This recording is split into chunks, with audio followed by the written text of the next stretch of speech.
Okay, so We love a good deep dive, and this time we're exploring something that I never really thought would be that fascinating. Easter journal prompts. I mean, we're going beyond. Chocolate bunnies and Easter egg hunts. Right. You sent me some prompts from a woman named Clara Penrose. And they really made me think. Clara Penrose? Oh, yeah.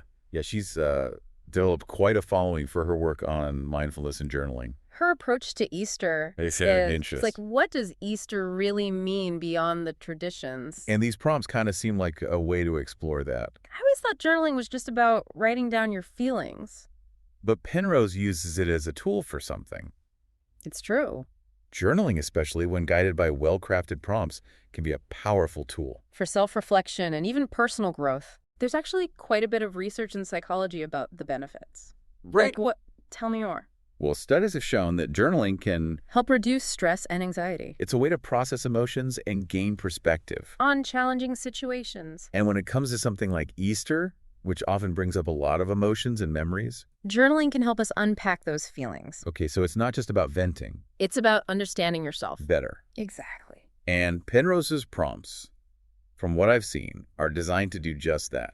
They encourage introspection. By asking questions that connect the themes of Easter with your own personal experiences and beliefs. So instead of just saying Happy Easter, You're asking yourself, what does Easter really mean to me? Yeah. And that's where it gets really interesting.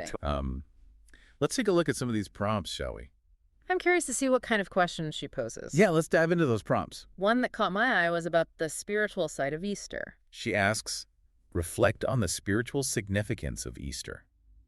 How does this holiday deepen your faith or spiritual beliefs? It's interesting because even if you don't consider yourself a religious person. There's still something inherently spiritual about Easter, wouldn't you say? Absolutely. The concept of renewal and rebirth resonates. Across cultures and belief systems. It's about hope, new beginnings, and the cyclical nature of life. I think what's fascinating about Penrose's approach Is that she's encouraging people to connect with that spiritual aspect regardless of their religious background. it's like she's saying Easter is more than just a day on the calendar. It's a chance to tap into something bigger than ourselves. Exactly. And using journaling as a way to access that. We often go through these holidays passively But prompts like these invite you to actively engage with the deeper meaning. and see how it resonates with your own life. Okay, so we've talked about the spiritual aspect. But Penrose also dives into the idea of gratitude, which seems especially relevant during Easter retire. Don't you think? Absolutely. Gratitude is a powerful emotion. And incorporating it into your Easter reflections can be incredibly impactful. It shifts your focus from what you might be lacking to what you already have in your life to be thankful for. And she actually has a prompt specifically for that, right? That does. It asks, list 3 things you are grateful for this Easter. How do they enhance your celebration? I think this is such a simple yet profound question. It forces you to pause and acknowledge the good things in your life Big or small. and connect them to the holiday itself. You know, I'm already starting to see how these prompts can add another layer to the whole Easter experience. Me too. And we've only just begun to scratch the surface.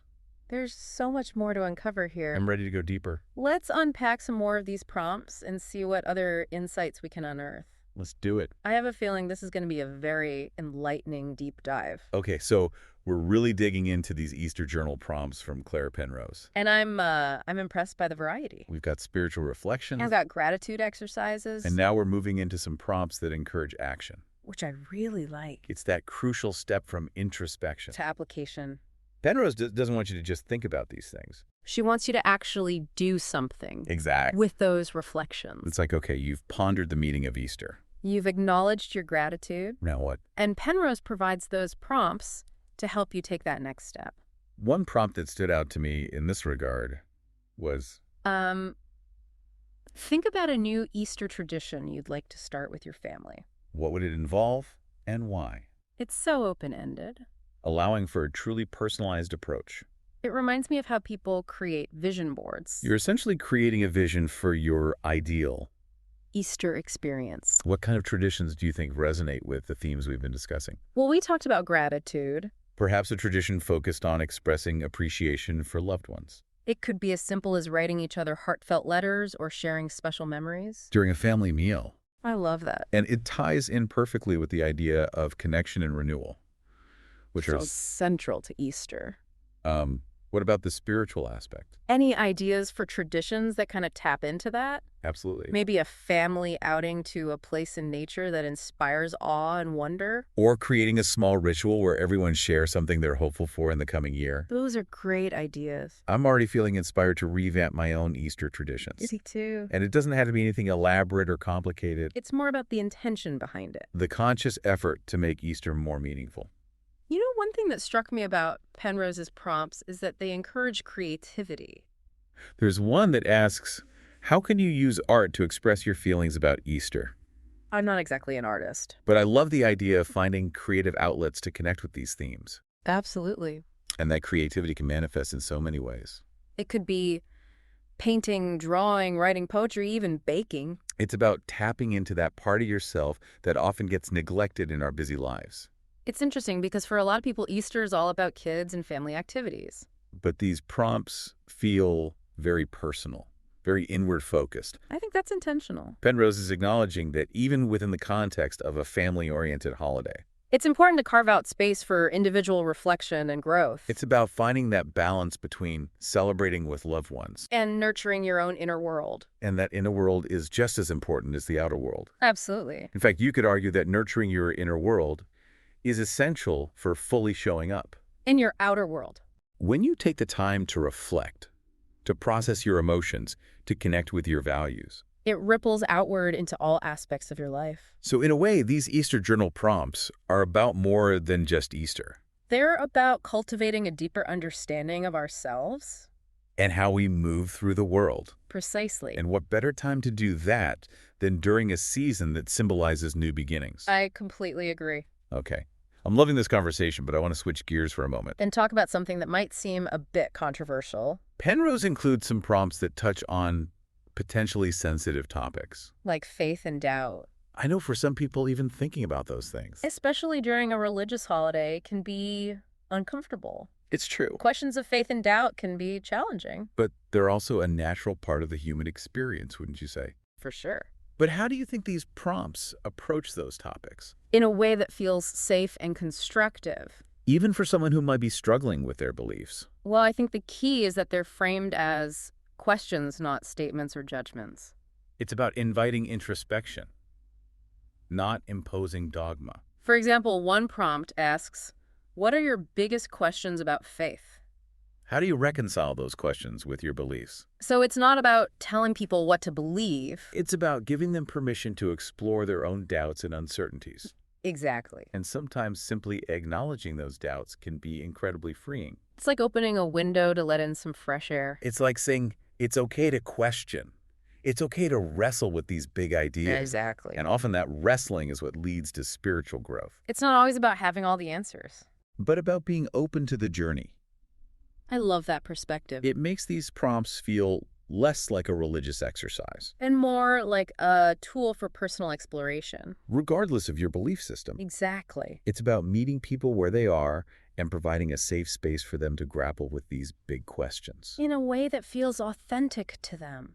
You know, it strikes me that this approach to Easter aligns perfectly with the whole concept of mindfulness It's about being present, being aware of your thoughts and feelings. and approaching life with a sense of curiosity and openness. I completely agree. It's about bringing that mindful awareness to the Easter holiday. And allowing it to be a catalyst for personal growth and deeper understanding. And Penrose's journal prompts provide the perfect framework for that kind of mindful exploration. They do. They act as gentle guides, encouraging us to look beyond the surface. And engage with the deeper meaning and significance of Easter. You know, as we've been talking about these prompts, I've been thinking about my own experiences with journaling, I've dabbled in it before. but I've never really stuck with it. But there's something about the structure of these prompts.